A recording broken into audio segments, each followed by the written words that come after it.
Afternoon, everyone. It is a great honor for me to introduce Willy Clarysse, Professor Emeritus of Ancient History of the KU Leuven, who will deliver today the first TeTra Lecture of the year. To many of you, he will be a familiar name from his numerous publications that pertain to Greek, Demotic, Jewish, and Coptic studies and several other fields. To me, he is a familiar face for another reason. About 17 years ago, I am not sure if he remembers, he was very excited when I approached him to ask if I could write an honors paper on a Coptic subject to finish my undergraduate degree. He had been teaching us Coptic, us being the Egyptology students, and I was one of those very few students in Egyptology who were actually interested in pursuing research into Christian Egypt. He gave me an article on Coptic literature and told me to make a choice about a text that I wanted to work on. From there, we went on quite a ride to investigate the Coptic reception of the Abgar correspondence. I remember when I encountered an article published, I think it was in Polish or something, he got a colleague to translate it within a day. That's the benefit, of course, of working in a faculty of literature and philosophy, which included a number of Slavist scholars as well. And he was also very excited when my research helped in correcting some errors in the Leuven database of ancient books. That is how I remember him, as someone very excited about his research and its many aspects, and from the huge number of publications that I encountered when I was writing his introduction, I have the impression that that is still very much the case. Most of you will not need an introduction, but I'm going to give one anyway. I will try to keep it short, which is rather difficult with a scholar of this fortitude. Professor Clarysse is one of the world's leading experts on Ptolemaic and Greco-Roman Egypt. He's the author of numerous publications on Greek and Demotic papyri, as well as on onomastics, prosopography, and the religious culture of late ancient Egypt. He's the founder of the Leuven database of ancient books, an online database of literary manuscripts from 500 BC to 800 CE, and co-coordinator of Trismegistos, a database that includes documentary papyri. He received the Prix Saint-Tour of the Collège de France in 1996, held the Franqui Chair at the Free University of Brussels in 1998-99, and has been a member of the Royal Flemish Academy of Belgium since 1999. Even though he's officially retired, he's still very active. He still teaches Coptic, I gather, and publishes regularly. Just last year, he published a chapter on Culte égyptien et grec dans l'Égypte ptolémique in an edited volume. Together with other scholars, he's also published articles on Greek onomastics and Ptolemaic surety documents. And last year also appeared in Collecta Nea Hellenistica, his book, An Undertaker's Archive from the Canopolite Nome, together with Geert Baten. I'm not going to list all of his publications here. That would take an entire lecture of itself. Suffice to say that since his publication in 1991 of his doctoral work on early Ptolemaic papyri, he has published extensively, too many titles to mention here. It should also be mentioned here that Professor Clarysse has been a bit of a trailblazer with his work on the Leuven database of ancient books, one of the first online databases pertaining to our fields. Nowadays, we think of such online databases as quite normal and actually, well, quite necessary. But back then, that was an entirely different matter. There are many other noteworthy aspects of his extensive career that I could mention here, but I think you would all rather prefer to hear Professor Clarysse share his wisdom rather than me rambling. So I will now hand over the floor to him. Professor, the floor is yours. Thank you.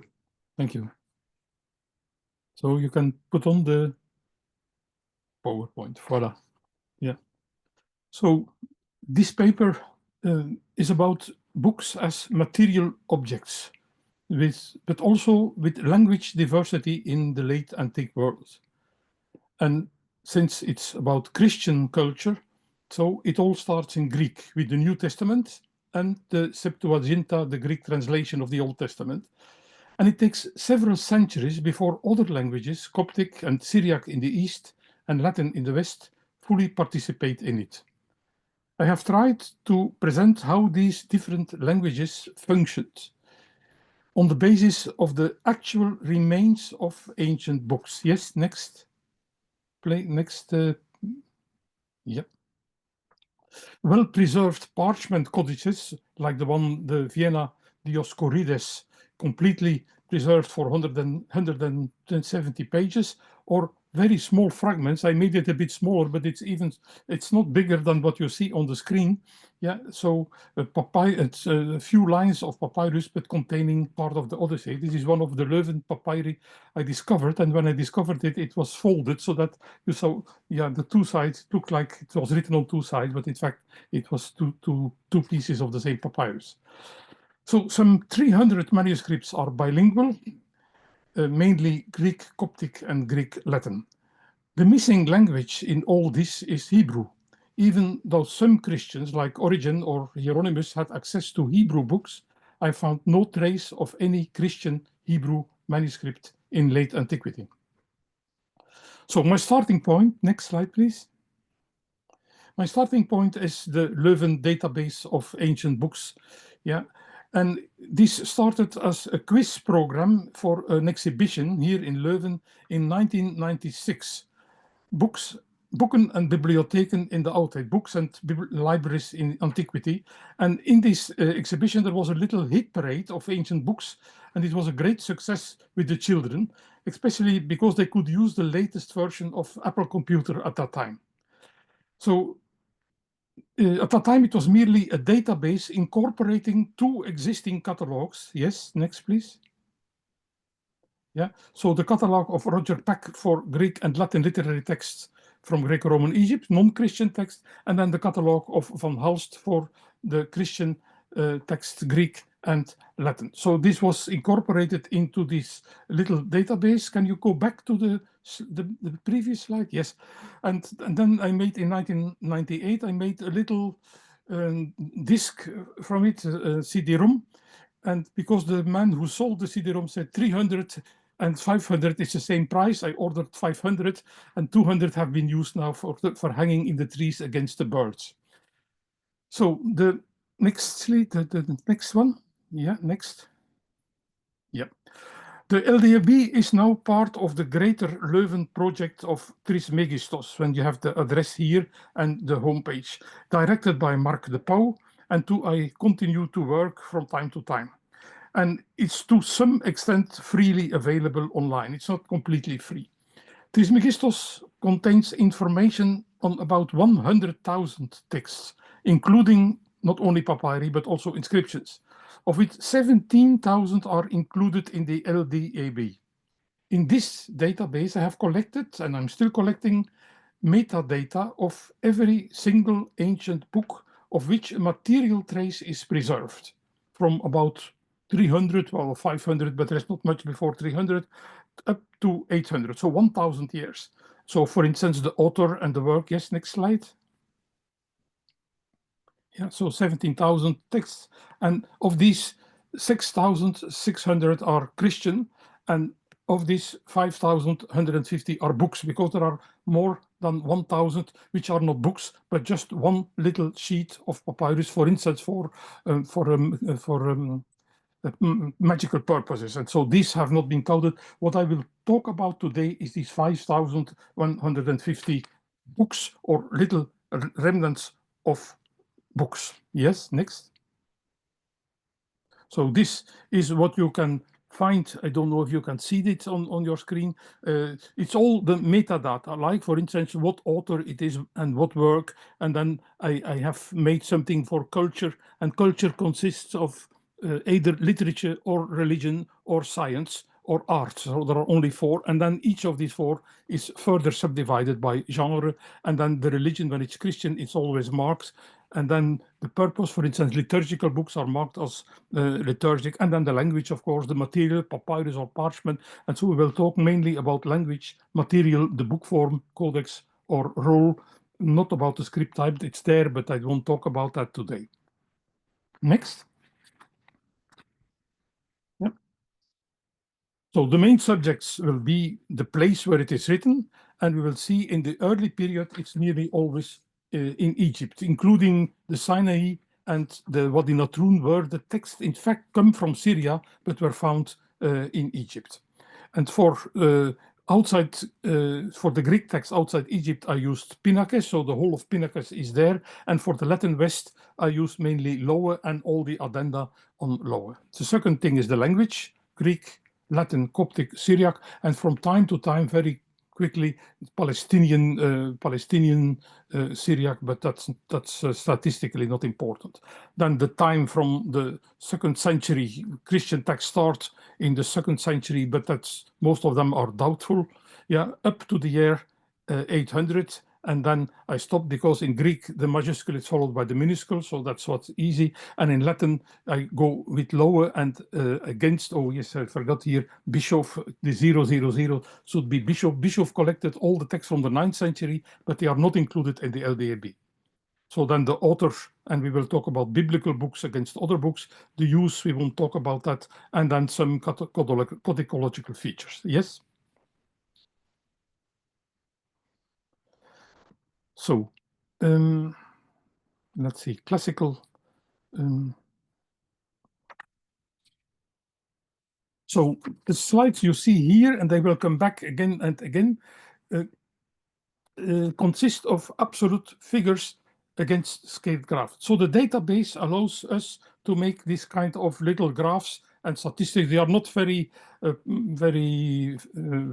good, but you can still see things on them. And you see that in the first graph to the left, you can see that the high point of literature is in the 2nd century BC with lots and lots and lots of papyri, literary papyri from Egypt. And then it goes down. Yeah, in Egypt, the papyri diminish gradually, and then the blue line, the blue thing, is the Christian literature, which comes up in the later period. But when you are in AD 8, in the last period, you are no longer in Egypt, you are in the West with manuscripts here in the Codices Latini Antiquiores. So if you use the absolute figures, you can quite well see how the evolution of the books that we find. But if you want to see the difference between Christian, or to see how Christian literature comes up against classical literature, then you have to use the right one with a scaled graph. And so the program allows you to do either the absolute figures or the scaled graphs. And for us, most of the time, the scaled graph will be more interesting. And then you see the classical literature that diminishes starting from the 4th century BC. You see it going down. And you see the Christian literature where there's hardly anything in the 2nd century AD, gradually going up, but not when you go left again, not reaching the same level, the same amount of papyri or of manuscripts as in the glorious time of the Roman Empire. Yeah.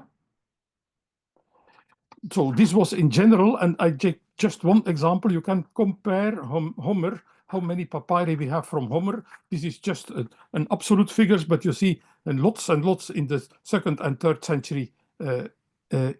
Oh yeah, that's still in Dutch, this one. So NC is for English AD, but it's na Christus. Yeah, and you see the Bible, the most popular book in the Christian period. Yeah, but far less than we have in the Roman period. But in the Roman period, these papyri are very often merely scraps somewhere in Oxford, in the Library of Oxford. Yes.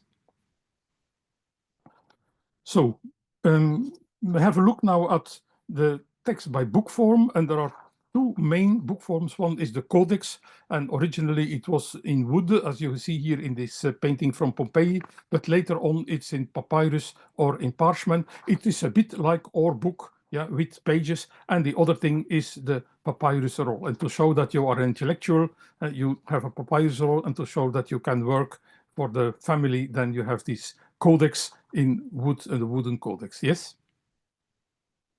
Yeah, and here you see the difference. Yeah, you have the papyrus roll written in columns with the title always at the end, and then you have the codex. Yeah, and there has been written a lot about how does it come that the roll is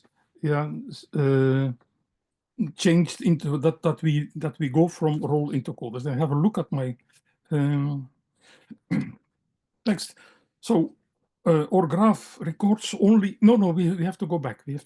Yeah, our graph records the period from 300 BC, as I said, up to 800. But in fact, the papyrus roll is much older. And we should, for Egypt, go much farther back and look at Egyptian literature in the pharaonic period, which maybe I will do. We should look at the books of the dead, which I did not include in the LDAB. I'm afraid of them. There are so many, and I'm so old that I gradually dare to start doing the books of the dead. And they go back until the Middle Kingdom. And so then you would see a roll over 3,000 years, the roll, and then only at the very end, not say about come back to the 3rd century AD, they start to have the book in codex form as we know it, but gradually we are changing. When I read the book now, very often it's on computer, and it's the system of the roll. I have to roll down with all the disadvantages, not all of it, but some of the disadvantages of the roll. When you need something in the middle, then you have to scroll and scroll and scroll until you find it. So the great advantage of the codex form, the book form, is that you write on both sides of your papyrus. So in the roll, you write only on one side, the inner side, not the outer side. You save some space, but not so much space. So you can do some more text on your book than you could do in a roll. So take the books of Homer. You have 24 books in Homer, and each of them is a papyrus roll. And when you put them in a book of or format, a codex format, you can do it all in one. So that's a great advantage, but a great disadvantage. And you look to the right on the screen, then you see these codices. They were not books as we have them. You just had papyrus sheets, and then you folded them. And of course, after a couple of years, they break down where we have the spine, but there is no spine, so it's just folded, and that takes a long time before they invent something like a binding of a book. And so as long as there is no binding, a codex is not really so easy to handle as you would think. So it took several centuries, yeah. The next one. Yeah, and so you see here some of these papyrus rolls below. These are the Pompeii rolls that they are gradually opening now without demolishing them, so they can read through them. That's something very recent of last year, and you see how they preserve them. Of course, when you have more than 3 layers, then they will start folding and they will start being crushed by the upper layer. So you can't have more than 3 layers, and then you see such a papyrus roll from the Byzantine period. When you open it, it's enormous. But this is still in the Byzantine period. They still use rolls, and yeah. Yes, next.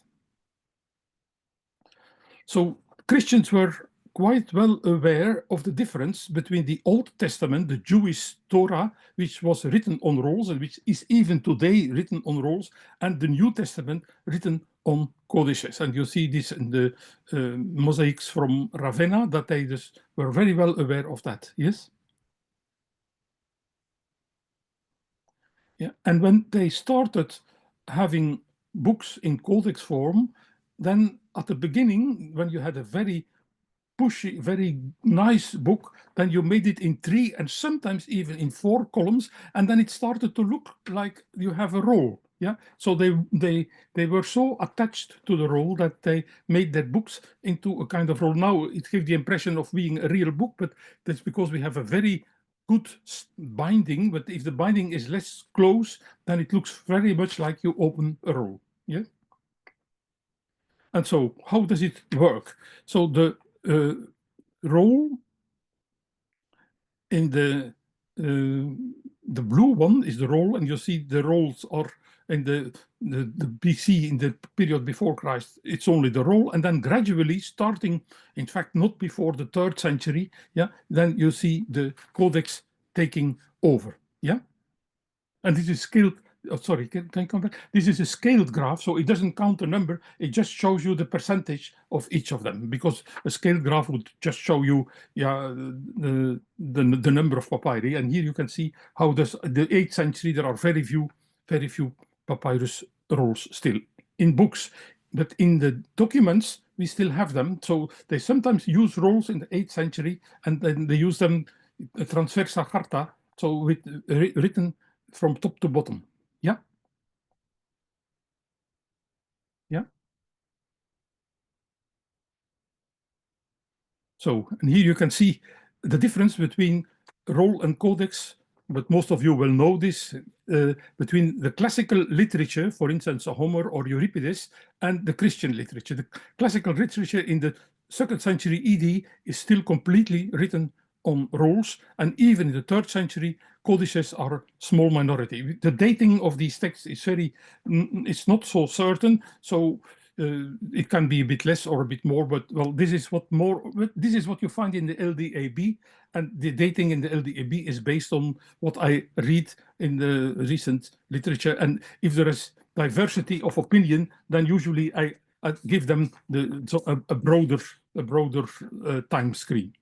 And for Christian literature, from the 3rd century already, you see the codex is there. This is something very strange, and we don't know why, but from the beginning, Christian literature, and especially the Bible, the biblical literature, is written in codex form at a time when the normal classical literature was not. And there has been, again, a lot of discussion, but Mr. Nongbury can explain that much better than I can. Yeah?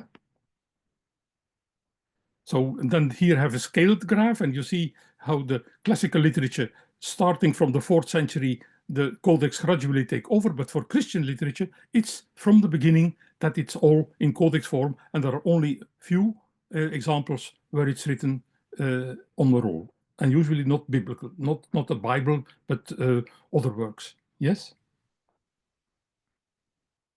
So that was from roll to codex. And now we go to the material. So the normal material to write upon in antiquity was papyrus. And this starts already in the Old Kingdom in Egypt. And Egypt exports its papyrus all over the Mediterranean. So in Greece or in Turkey or in Rome, normal writing material is papyrus. The problem is that in our climate of Europe, papyrus is not preserved, and at a certain moment we only have the parchment. But the statistics that I will give of parchments against papyrus are probably screwed, because there was more papyrus even in the later period, even in the 6th or 7th or 8th century in Europe, than we know, but it's all lost because of our climatic circumstances. Even kijken. Must be here. So parchment is, of course, more robust. So well, here you see on the graph that the papyrus, the blue, is gradually diminishing, and in the 8th century there is not much of papyrus left. Our graph presents the data for all literary texts, including the non-Christian text, and exclude the single sheets. When it's a sheet, it's not included. One can see here that in the course of the 5th century, parchment takes over, about a century after the transition from roll to codex. The next one. And here you can compare that. On the left you have papyrus changed into parchment. On the right you have papyrus. No, that's well, we look first at this. So on the left it's the absolute figures, but isn't important. On the left you see how the parchment gradually takes over. But when you take Egypt only, then you see that papyrus holds its own. Come back to the previous. So this is all books that we have from Egypt, but also from Europe, from everywhere. And then it looks as if papyrus is completely gone. And then when you go to Egypt, you see that papyrus is not gone. It's still there in the 8th century. It could be papyrus is fabricated in Egypt, and that's the reason, but I don't think it is. I think the main reason of this is that the main reason is that papyrus is in our country not preserved. Next. And here you can compare, that's what I wanted to show, roll to codex. So it starts much earlier than the change from papyrus to parchment. So the two are not, so you have a lot of papyrus codices in this, in the earlier period. So now we go to the language. The graph shows the distribution by language, and here I have to the left included the sheets, and to the right only the real books. And you see there is a serious difference. If you take the sheets, then there is for Greek much more, and that's because of the papyri of Egypt. Yeah, so sheets, little one pages are not preserved in our monastic libraries, and the books are preserved in the monastic libraries and show you better how it works. So only half it is half Greek and Coptic is half when you take the complete books, and it looks much more when you take also the sheets, because Egypt has more importance there. And you see here the Christo-Palestinian, but that's only very tiny minority. And so this is the general view over the centuries, over a period of 1,000 years. But here you have to look at the time schedule, and then you see the distribution by centuries. So this is the graph of the total number, absolute figures, and you see that Greek,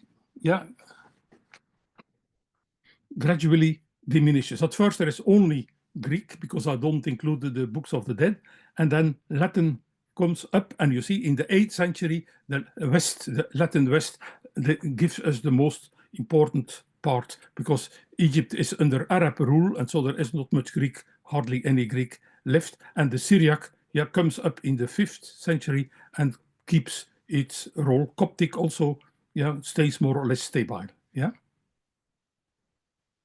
And then when you do it with a scaled graph, you can see it much better. So Greek is 90% in the 3rd century AD, and there is a little bit of Coptic, the beginning of Coptic literature, Coptic translation literature. In fact, mostly it's biblical text translated from the Greek, but then in the 4th century, it's already bigger. And then you see Coptic holds its place, but it becomes less, and gradually it's replaced by Latin, because more and more books that are preserved here and less books are preserved in the East.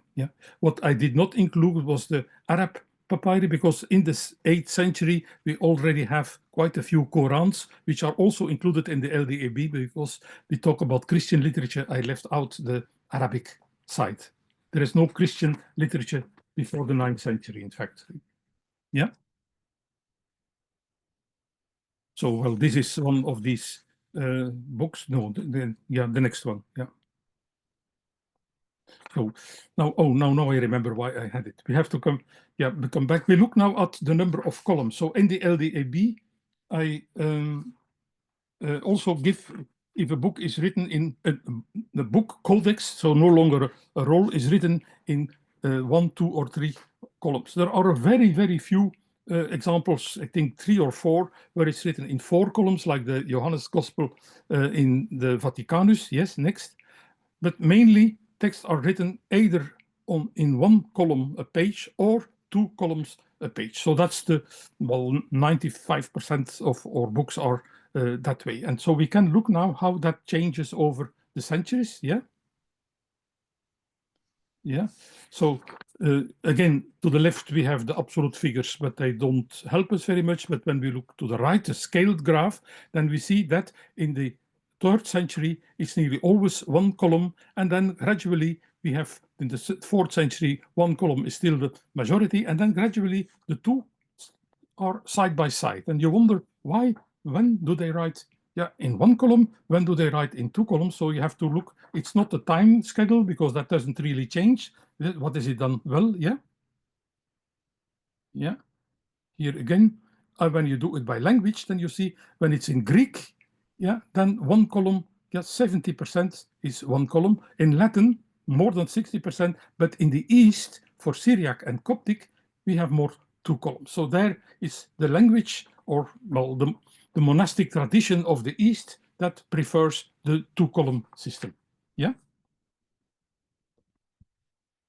And now we can look at the language again, but only for the Bible. So the big graph, what is it again? You see that biblical books in Greek is the greatest part are biblical books in Greek. For Latin, it's a bit less, and Greek and Coptic, together, for biblical books, So, and when we compare again with the scaled graph, so the other one just showed you that there are more books in the 8th century. When you compare there, then you see that biblical codices in the early period, in the 3rd century AD, biblical codices are a great majority. When we find Christian literature, the chance is 80% that it's a bit of the Bible. And even the 4th century, the chance is more in the 4th and the 5th century, more than half. And then gradually we see non-biblical Christian literature becoming more important, more percentually, more percentage. Yeah. We can also look for Old and New Testament. And then again, we look at the scaled graph. In Greek, it's more or less half-half. In Latin, there is more New Testament than Old Testament. Oh, the red is the New Testament. And in Syriac, there is more Old Testament. In Coptic, more New Testament, and the Syro-Palestinian doesn't really count. Yeah? Voilà.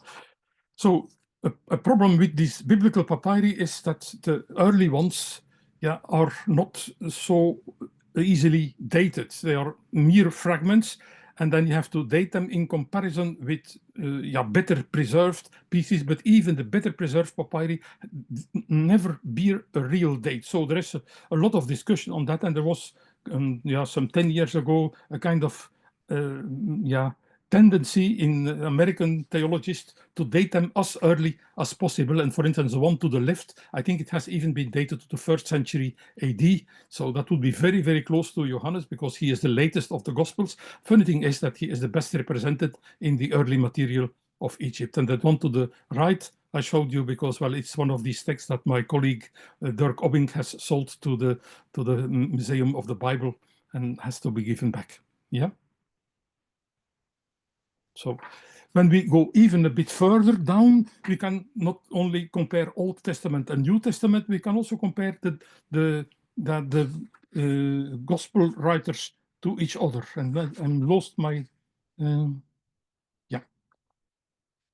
here you see to the left, again, the absolute numbers, but to the right, and you see to the right that originally the Gospel of St. Mark is nearly absent in Egypt. And Leuven, one of my predecessors for Coptic here in Leuven, has even written in an article that probably the Gospel of Mark was not there in Egypt. In the meantime, we found a few early pieces, but Leuven thought there is no Gospel of Mark at all in Egypt. Of course, it's normal that you find less Mark than the other evangelists like Johannes, because the Gospel of Mark is shorter, and so the chance that you find fragments of it is a bit less great. But it's still clear that up to the 4th century, the Gospel of Mark is underrepresented in the country where the Apostle Mark was the first, or was supposed to be the first patriarch.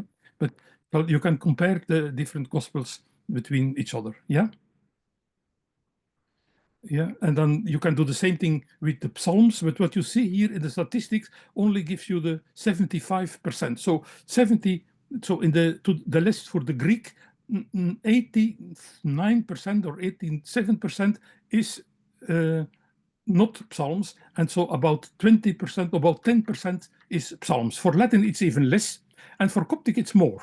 Yeah, and we know that the Coptic monks had to learn their psalms by heart, but well, before they learned that by heart, they had to write them down so that they could see it like children in school. And in Syriac, there are quite few psalm texts, yeah, and maybe this has to do with the great Syriac tradition of Ephraim, where they used their own songs in church rather than using the psalms. I don't know. This is a kind of thing that the database doesn't give you solutions; it's only give you figures. Yeah. Yeah, and if you do it by language, well, that's the same. That's the same. In fact, it's excluding the sheets, but that doesn't make a big difference. Yeah, yeah, and then you see it here over the centuries, and yeah, in the 8th century there seem to be more psalmic texts, maybe because of the monasteries here in the West. Yeah. And then I tried it with the church fathers, but that's very tricky because the number of texts is too low to have statistical relevance. Let's see. The best represented of the church fathers is John Chrysostomos. That's the first to the left here in your thing. And he is represented by a mere 100 manuscripts. So that's not a lot to be sure that it does mean anything. These authors are often grouped in anthologies so that the number of manuscripts is actually even lower than appears at first sight. And these Syriac anthologies, they contain so many authors that sometimes I gave up and I didn't put them one by one. It's something that I want to do, and Mark de Pauw is currently working to include the Clavis Coptica and all the texts, and every author and every work will be included separately. But at the time, I really didn't see how to do that. Yeah. So you see here the authors. Yeah. Next. Yeah, and then you can compare the languages. So Greek is Johannes Chrysostomos is well represented in Greek, Latin, and Syriac. It's far less well represented in Coptic. But in Coptic, then you see that Basilius is better represented, and especially Athanasius. So he is the Pope, the Patriarch of Alexandria, and you find him in Coptic. You don't find him in Greek so much as you would expect. And Cyrillus, the other great author, is also well represented in Coptic, but also in Syriac because of the monophysite tendency that made an appeal on Cyrillus. Yeah. And then we can compare Greek and Coptic just to have a look. In the 3rd century AD, Coptic is still hardly existent. So these are probably texts that I date in the LDAB between the 3rd and the 4th century. That means that half of them I give to the 3rd and the other half I give to the 4th century. And then Coptic comes up in the 7th and 8th century. But I'm sure when I would do the same thing within 20 years, but I will no longer be there then, within 20 years, that Coptic would grow in number because Coptic texts have been published only in the last 20 years. Before that, there was not enough publication. Coptic publications go up faster now than Greek. Yeah. And then Greek manuscripts versus sheets. What do I mean with that? Moment. Huh? Oh yes, yeah. For my last example, because that's the end. Yeah, I come back to Egypt. Yeah, the field where I did most of my research. And from the arrival of Alexander until the Arab conquest, Egypt was officially a Greek country for 1,000 years, and the Greek country with a majority of Egyptian-speaking inhabitants. Even those who wrote in Greek at home spoke probably mostly Egyptian. Greek culture flourished not only in the Greek city of Alexandria, with its famous library and its museum, but also in the deep south, where, for instance, the city of Panopolis was the center of a Greek poetry from the 4th century AD until the 6th century AD, until the time of Nonnus. Yeah. And in the next graph, here in this graph, we can see how the number of Greek manuscripts diminishes already in the 4th century. When you go to the left, the number of manuscripts diminishes, but when you go to the right, to the scaled graph, then you see that in the 4th century, you see a little beginning of more Coptic against Greek. In the 5th century, it's very clear, the 6th century, and you see Greek continues until the 8th century. It means until the Arabs are already there, you still have Greek literature, mainly coming now from the Sinai monastery, which is at the very end of Egypt, but which is included in Egypt. And let's see, it's even today they speak Greek there in the monastery of the Sinai. But when we look closer, can you do the next one? Is it finished? No, go back then. Go back. Yeah. When we look closer, then you see that the number of sheets augments, goes up from century to century against the number of books, the blue one. Yeah. And these sheets belong to 3 different types. When you go to the sheets then and you have a look, they are either school texts, or they are liturgic texts, songs for the church service to the school text, everybody had to learn Greek at school because Greek was the official language of the country. So when you got some schooling, very often it was in Greek. Like in Flanders, it was in French until a few generations ago. The liturgical text, well, they keep the Greek just like we keep Kyrie eleison. We still have it in Greek, and you have the same thing there. And then the third group is the, what is it? Amulets and other magical texts. And for amulets and magical texts, you don't need to understand the language. On the contrary, the less you understand, the better it is. So thus our statistics may become one stepping stone in a better understanding the end of Greek. So the Greek is there for a large part in these single sheets and does not show you that people were still speaking Greek. And thank you for your attention. Thank you. Thank you very much for this fascinating presentation and for guiding us through this history of the materiality of books, and also for showing us the importance of these graphs and what they can tell us, and also how we need to question them to get answers on what we on the problems that or the interesting points that these graphs arise. The floor is now open for discussion. If you have a question, you can either raise your electronic hand or write it in the chat. Maybe I can break the ice with the first question. And I was really fascinated by what you showed us, specifically on the columns, because you showed us that whether we have 1 or 2 columns on the page is not much about the century we are in, but the language. So I was wondering what would happen if we take into consideration also the geography of these books. So it doesn't matter, for instance, if a book is written in Syriac, in Egypt, or Palestine, or whatever it may be, it will still most likely be, or what happens? No, I would think that, no.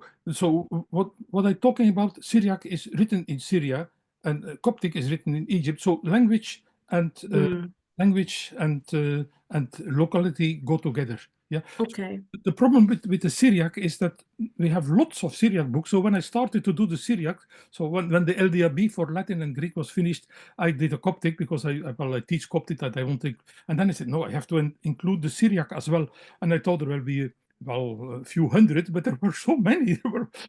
And then I went to Paris and I got the help of Paul Géin.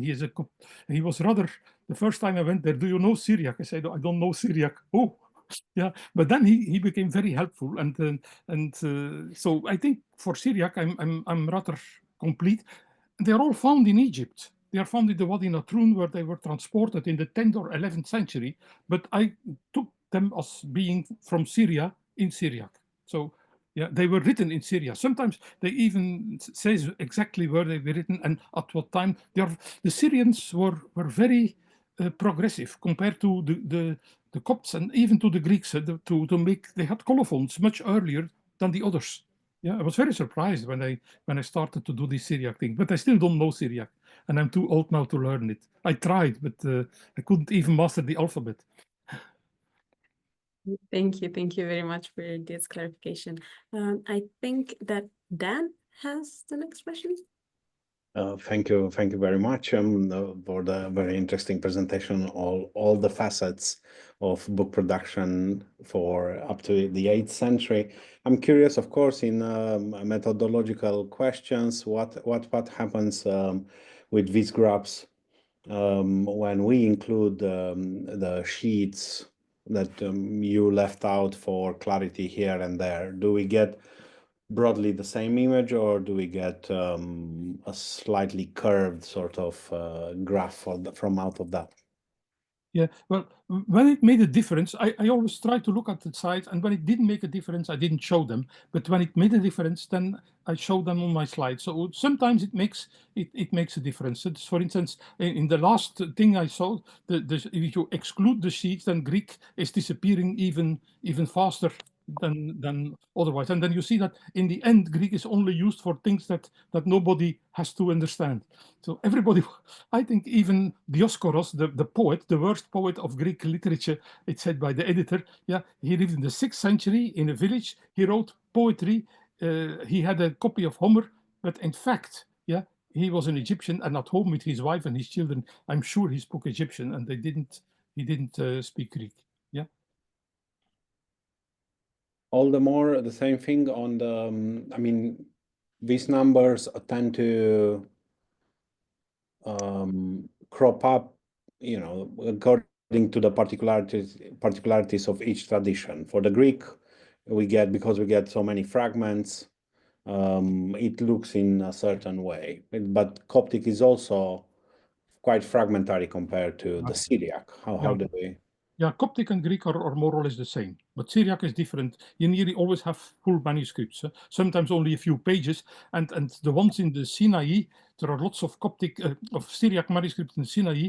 They were brought together, they were reconstructed by Géin, Paul Géin, who at a certain moment said, well, I'm glad I have the LDAB because now I can find my way in my own articles. Because he had written 3 or 4 articles on fragments. Yeah, and then the publication was very unfortunate. It was the fragments were the complete pages were published by a nun, an Irish nun who converted to Orthodox, and then the fragments were published by, how was he called, by a scholar, and then he made addenda and he said this fragment belongs with that. So it was a real mystery. Yeah, but in the LDAB I put them together. Thanks to Géin. Thank you. We have a question from Andy first, and then there's a question in the chat. Thank you very much. I have 2 very different questions. The one relates to, we talked about columns just before, and I've worked. I was interested in Syriac manuscripts with 3 columns from the 6th century. And I was wondering, because you mentioned there are a few Greek manuscripts like that, but it isn't very popular. And so from the Syriac side, I noticed that these kind of manuscripts are huge collections of writings by one particular author, most often. So Ephraim, or translations of Willy Clarysse, that kind of thing. So I was wondering, what is the view from the Greek side? What type of manuscripts are those? If there are 3 columns, what type of manuscripts are those? Is it a similar principle, or is it something completely different? There are only few with 3 columns. I think most of them are biblical manuscripts, but I'm not sure. I would have to look at the database to see it myself. I don't know that by heart. No, but I think most of them are like the Vaticanus and the Sinaiticus are biblical manuscripts, but they are few. Yeah. It's rare. It's rare. Okay. And my second question was, you mentioned that some of the earliest books, I think it was, or rolls, are so the Christian works on rolls. The earliest ones, most of them are biblical fragments, I think, but some, you said, other Christian texts. So what type of Christian texts are those? Is that something you know offhand? It's rather a strange thing, but we do have some Christian theologians very early in the 3rd century already. Yeah, several. Yeah, that you wouldn't expect that. You would expect only Bibles and but no, we do have some. I can't remember the names now. Some was it? Yeah, I can't remember the names. I have it somewhere. I can write you that. So what authors? I can answer you in writing, but I can't say that from. Yeah, what authors? 2 columns. No, what were authors in Greek? So the earliest rolls, I think it was. Yeah. The earliest rolls. Yeah. No, I can't. I don't know by heart. I don't know by heart. Okay. It's just out of curiosity. No, Thank you very much. We have another question in the chat. I don't know if, Georgie, you want to read it yourself, or shall I read it for you? Yeah. Well, the question is, you have mentioned. I can't see any question. No. Yeah, I can read. You have mentioned that from the Greek fathers, the number of texts by John Chrysostom is quite high. Is it because it includes liturgical text or text by / attributed to him? No, it's only books of his. No, not citations.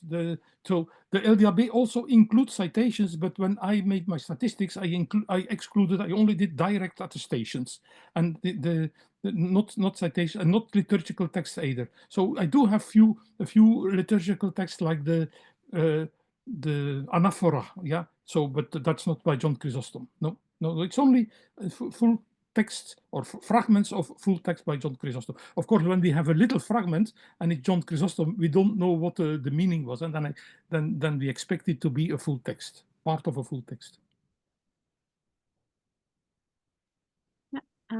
I was also thinking about the differences between what you showed us with the Ancient and the New Testament, and how it changes based also on language. Do you have any explanation for that, or? No, I don't understand the question. Can you? Yeah, of course. When you were showing us the percentage of the New Testament versus the Old Testament, or the use of the Bible in general, there were some significance based on language. Do you have any, if I remember correctly, the graph that you showed, do you have any hypotheses on why that might be? No. So what I presented you was the figures, and the interpretation of the figures. I don't dare to do that. I'm not a theologian, and I don't dare to touch that. I keep myself to the figures. No, of course, but that's also one of the fascinating things of what you showed us, that I we think have the figures and then we have, yeah. With these figures, you can do something. You can ask some questions. And that was I did with the last part, when I say, yeah, you see that, yeah, the sheets are raising in number, and it means that nobody still speaks Greek. I think that's one conclusion I dare to take. But to compare the different authors, it's or to compare why in some cases New Testament are more popular than others, it may depend on all kinds of reasons. You must also imagine some of these books come from libraries. And so what if you really work in depth on them, you have to take account of this is from that library, and yeah, the library can have some specifics. Yeah, some libraries, so not specific of Syriac, not specific of Greek in Egypt, but specific of that particular library.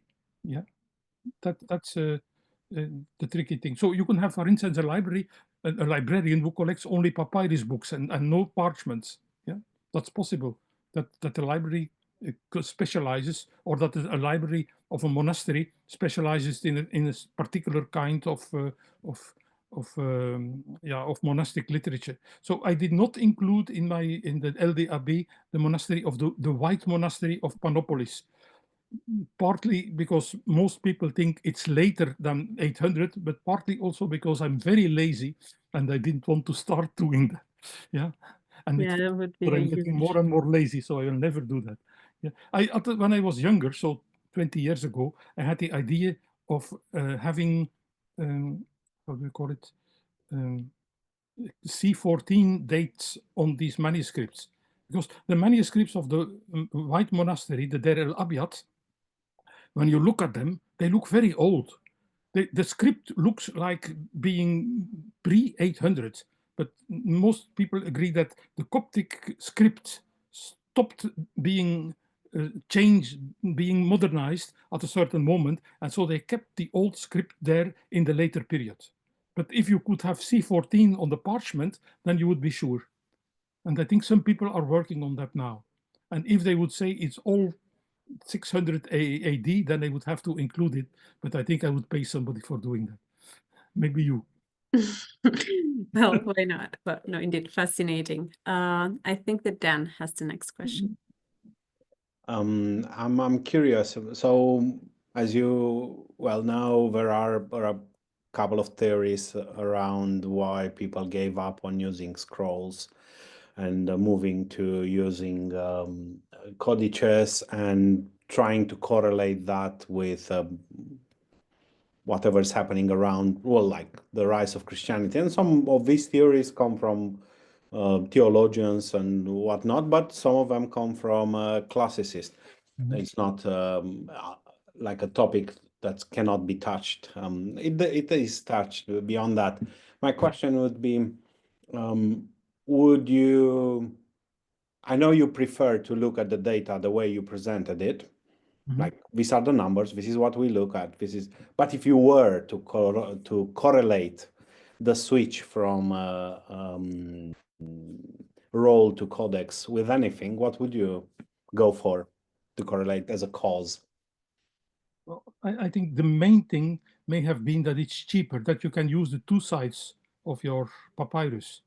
Yeah, so that's something quite important. I remember Skeet wrote an article on it, and he thought it was because you could have the 4 Gospels into one book, and you could do that with a roll.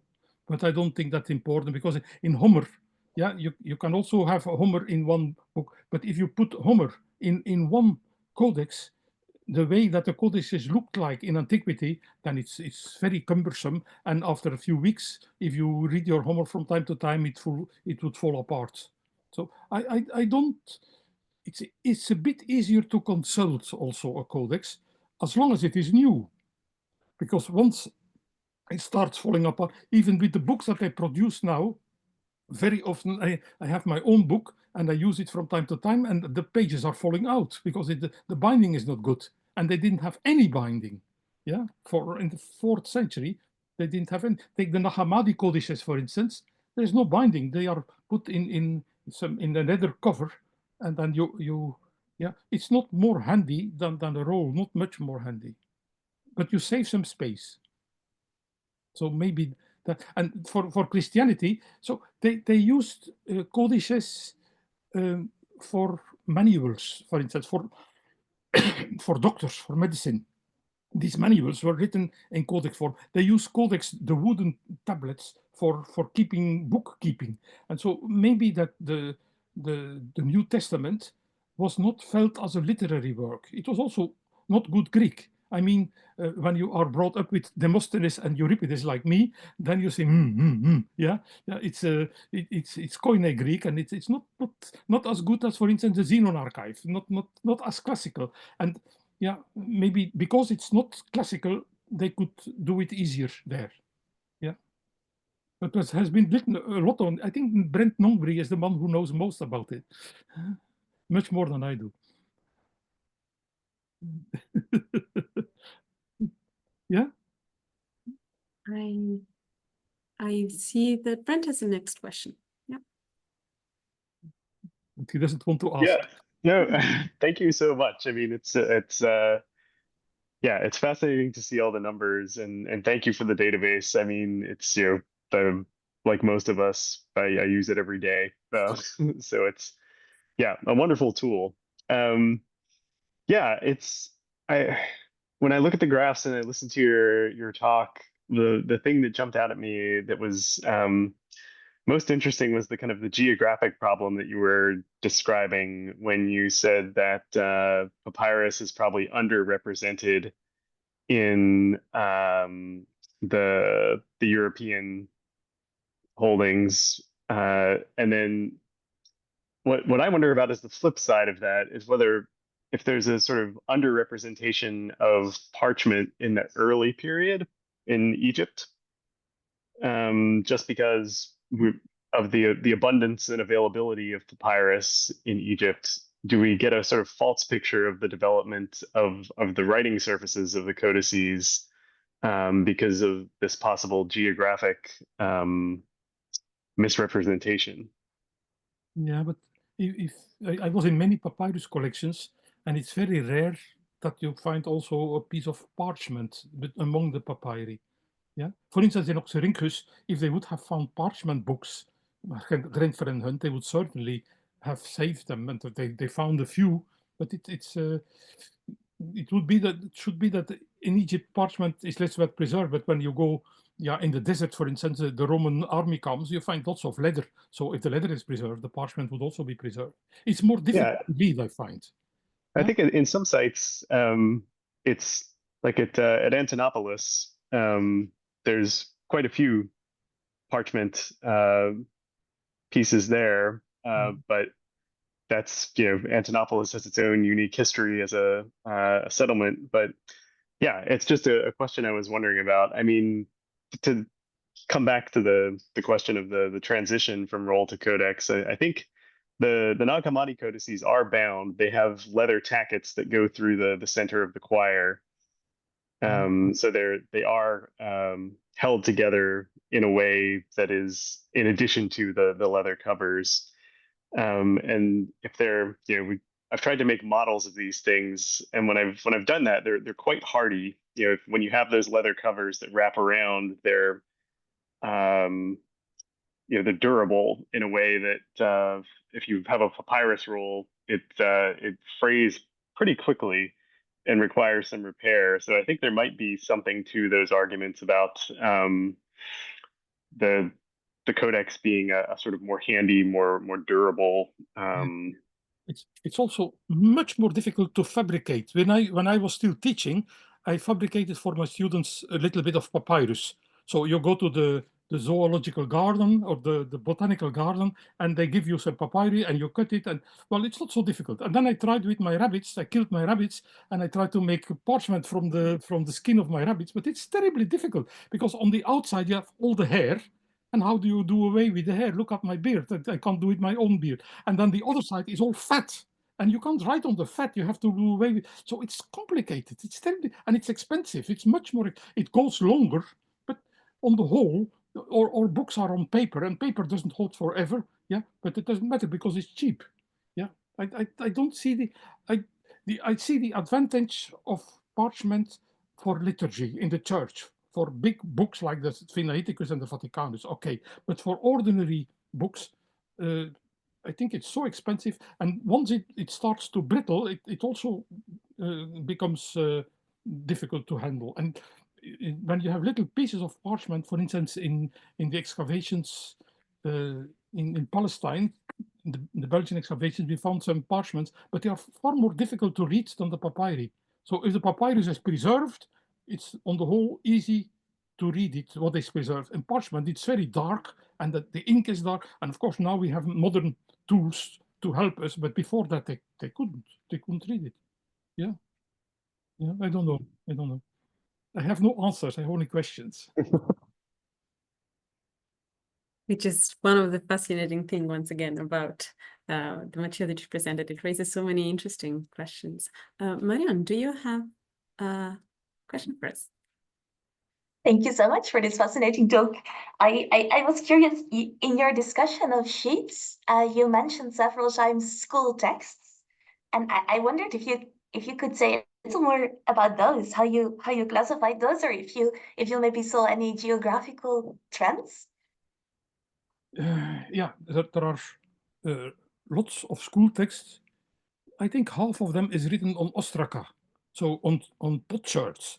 And so immediately for me, they are sheets. Yeah, there are a few school texts on potsherds, 20 potsherds of, for instance, phrases of Homer, and they form a kind of a book. The potsherd form a kind of a book. I don't know if I call them sheets or if I call them codex, but they are potsherds and they all belong together. But on the whole, they are easy to recognize because, well, it's always the same texts. They are written in a script that shows that they are not, well, they are very often grammatical, and then they give Christian extracts in a grammatical text. You are not always sure, but in the LDAB they are marked as such as school texts. Yeah, and on the whole, you can trust it. So, for instance, if it's a codex, then it's rarely a school text. I mean, there are a few papyrus codices that are school texts, but the parchment codex will hardly ever be a school text. Yeah, and also the writing, when it's a professional writing, so many of our books are written by professional scribes. Well, they are not school texts.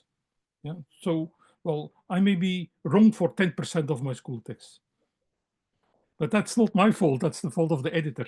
It's never my fault. Thank you so much. Yes, thank you indeed. Unless somebody else has another question, this is your chance. Otherwise, please join me in thanking once again Professor Willy Clarysse for this fascinating lecture and for guiding us through the material history and the potential of using graphs in our analysis. So thank you once again. Oh, thank you all for joining. I go to sleep for a couple of hours. The old man is tired. Thank you very much. Bye. Thank you all. See you next time.